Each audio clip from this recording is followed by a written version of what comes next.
एक सच्ची कहानी। रमेश चंद्र शर्मा का पंजाब के खन्ना नामक शहर में एक मेडिकल स्टोर था, जो कि अपने स्थान के कारण काफ़ी पुराना और अच्छी स्थिति में था।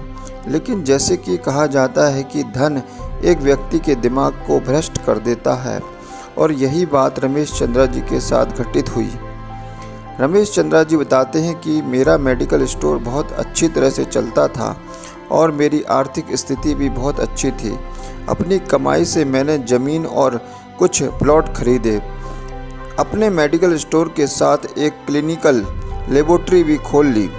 लेकिन मैं यहाँ झूठ नहीं बोलूँगा कि मैं एक बहुत ही लालची किस्म का आदमी था, क्योंकि मेडिकल फील्ड में 2 गुनी कमाई नहीं बल्कि कई गुना कमाई होती है। शायद ज़्यादातर लोग इस बारे में नहीं जानते होंगे कि मेडिकल प्रोफेशन में 10 रुपये में आने वाली दवा आराम से 70-80 रुपये में बिक जाती है। लेकिन अगर कोई मुझसे कभी 2 रुपये भी कम करने के लिए कहता तो मैं ग्राहक को मना कर देता। खैर, मैं हर किसी के बारे में यह बात नहीं कह रहा हूँ, सिर्फ अपनी बात बता रहा हूँ। वर्ष 2008 में गर्मी के दिनों में एक बूढ़ा व्यक्ति मेरे स्टोर में आया। उसने मुझे डॉक्टर की पर्ची दी। मैंने दवा पढ़ी और उसे निकाल दिया। उस दवा का बिल 560 रुपये बन गया। लेकिन बूढ़ा सोच रहा था। उसने अपनी सारी जेब खाली कर दी, लेकिन उसके पास कुल 180 रुपये थे। मैं उस समय बहुत गुस्से में था, क्योंकि मुझे काफ़ी समय लगा था उस बूढ़े की दवा निकालने में, और ऊपर से उसके पास पर्याप्त पैसे भी नहीं थे। बूढ़ा दवा लेने से मना भी नहीं कर पा रहा था। शायद उसे दवा की सख्त ज़रूरत थी।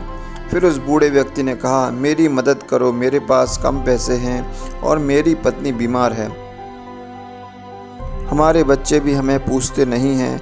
मैं अपनी पत्नी को इस तरह वृद्धा अवस्था में मरते हुए नहीं देख सकता। लेकिन मैंने उस समय बूढ़े व्यक्ति की एक बात नहीं सुनी और उसे दवा वापस छोड़ने के लिए कहा। यहाँ पर मैं एक बात कहना चाहता हूँ कि वास्तव में उस बूढ़े व्यक्ति की दवा की कुल राशि 120 रुपये ही बनती थी। अगर मैं उससे 150 रुपये भी ले लेता तो भी मैं 30 रुपये प्रॉफिट में रहता। लेकिन मेरे लालच ने उस बूढ़े व्यक्ति को नहीं छोड़ा। फिर मेरी दुकान पर खड़े एक ग्राहक ने अपनी जेब से पैसे निकाले और उस बूढ़े व्यक्ति के लिए दवा के लिए पैसे दिए।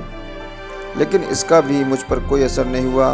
मैंने पैसे लिए और बूढ़े को दवाई दे दी। समय बीतता गया और वर्ष 2009 आ गया। अब मेरे इकलौते बेटे को ब्रेन ट्यूमर हो गया। पहले तो हमें पता ही नहीं चला, लेकिन जब पता चला तो बेटा मृत्यु के कगार पर था। पैसा बहता रहा और लड़के की बीमारी खराब होती गई। प्लॉट बिक गए, ज़मीन बिक गई, आखिरकार मेडिकल स्टोर भी बिक गया। लेकिन मेरे बेटे की तबीयत बिल्कुल ठीक नहीं हुई। उसका ऑपरेशन भी हुआ, और जब सब पैसा खत्म हो गया तो आखिरकार डॉक्टर ने मुझे अपने बेटे को घर ले जाने को बोला और उसकी सेवा करने के लिए कहा। उसके पश्चात 2012 में मेरे बेटे का निधन हो गया। जीवन भर कमाने के बाद भी उसे नहीं बचा सका। 2015 में मुझे भी लकवा मार गया और मुझे कई चोटें भी लग गई।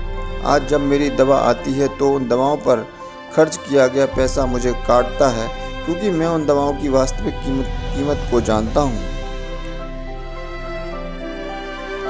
एक दिन मैं कुछ दवाई लेने के लिए मेडिकल स्टोर पर गया और 100 रुपये का इंजेक्शन मुझे 700 रुपये में दिया गया।